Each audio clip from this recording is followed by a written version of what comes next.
Hi, rooted listeners. Today we're talking about something that is reshaping college athletics, which is the transfer portal, and more specifically, what it actually does to your mind. So, we're taking a sports psychology perspective on it today, and this is directed towards athletes who are in the transfer portal, who are thinking about entering the transfer portal, and also just for the general population.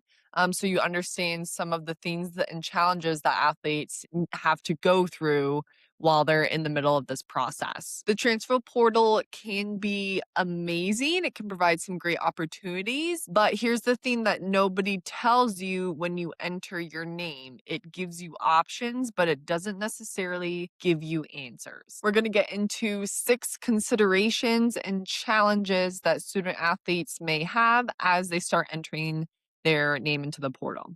So if you've ever seriously considered going into the portal, or maybe you're in it right now, this decision is really heavy. And what makes it so heavy is that it rarely comes with one clean emotion. It's usually all of them at once. You have relief that there may be a way out. Maybe you have guilt about what you're leaving behind.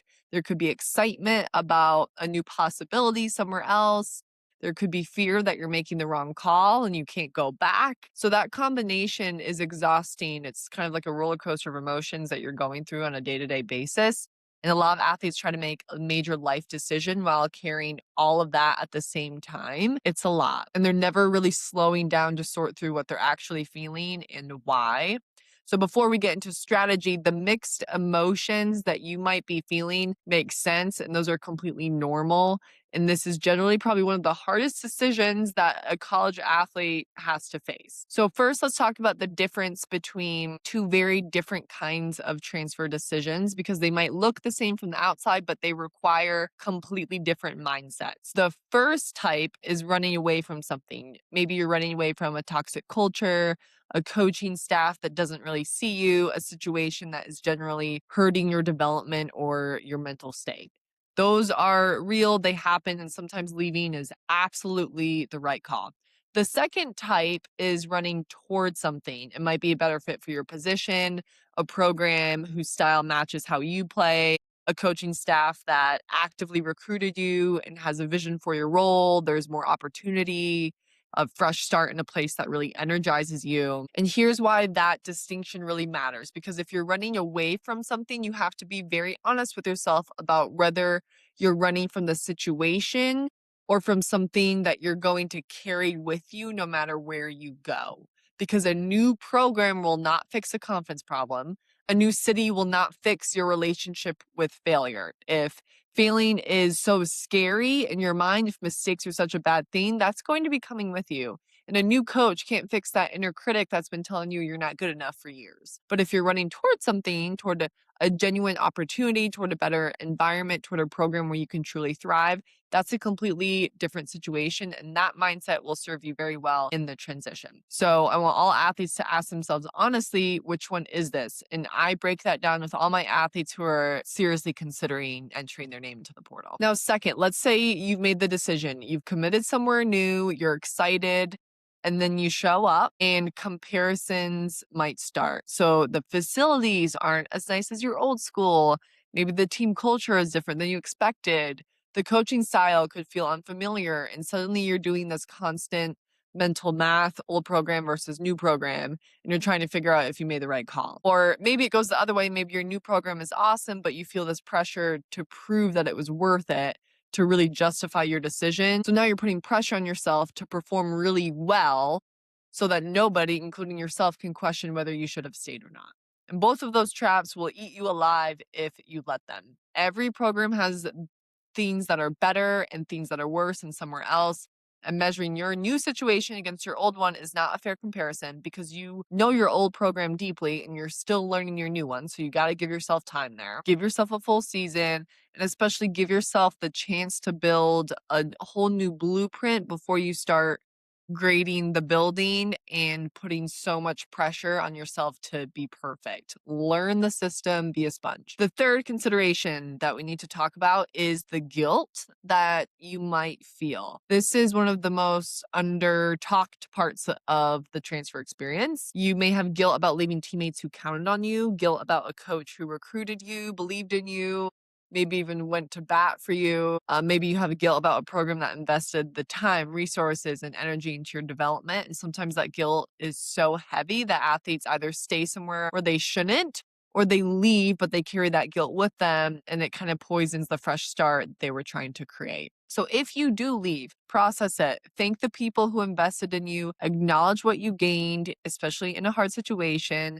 and then make a conscious choice to put the guilt down when you walk into your new locker room, because you can't really build something new while you're still holding on to what you left behind. Gratitude is a great practice for guilt because it helps you acknowledge what you had while also helping you move on to something new and exciting. Fourth point with the transfer portal that we need to consider is starting over. Starting over can be a very hard thing to do, especially for an athlete when you got to start over with new classes. Maybe some of them didn't transfer, new team culture. You're the newbie on the team now. I don't think we give enough credit to how much mental work that actually requires. In your old program, you already had trust built, maybe, depending on the reason why you left.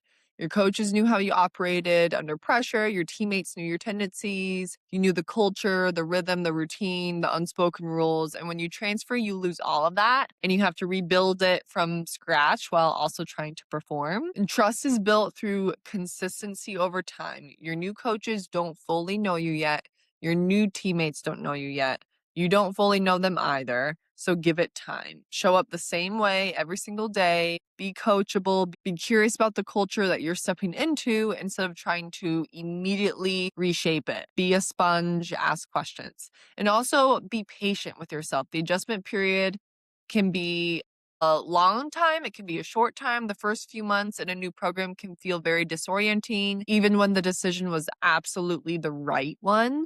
That disorientation is not a sign that you made a mistake. It's just a part of starting over and getting back into a new routine. And lastly, if you're still in the decision-making phase, here are 3 questions to help you make the decision from a very grounded, composed place instead of an emotional one. And I go very in-depth with these questions with my athletes who are considering entering the transfer portal.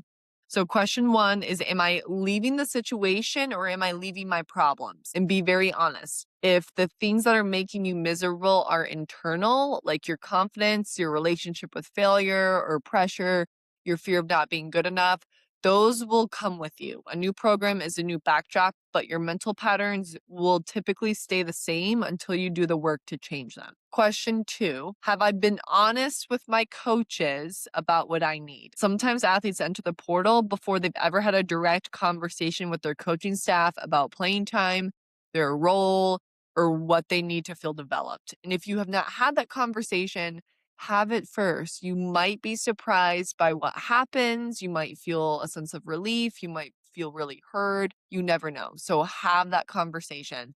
Either way, it could just make you feel more convicted about that decision. And number 3, question 3 to ask yourself, what does my ideal environment to actually look like? It's not just somewhere better than here. Get really specific. What kind of coaching style helps you thrive? What kind of culture brings out your best? What role do you want? And if you can answer those questions clearly, you'll make a much better decision about where to go and you'll be much better prepared when you get. So overall, the transfer portal is a tool. It can open real doors. It can give you a genuine fresh start, but it cannot do the inner work for you, and it's not meant to be abused.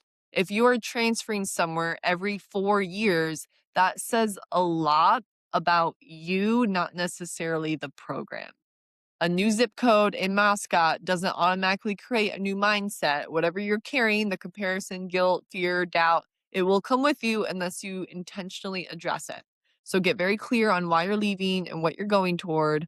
Process the emotions honestly and build trust slowly in your new environment. Give yourself time. If you're in the middle of a transfer decision right now and want support working through it, that's exactly the kind of thing I help athletes with. You can reach out for a free consult on my website at rootedsportspsychcoach.com. If this episode helped you, share it with an athlete who needs to hear it. The portal conversation needs more mental performance in it. Thanks for being here, you guys, and we'll see you on the next one.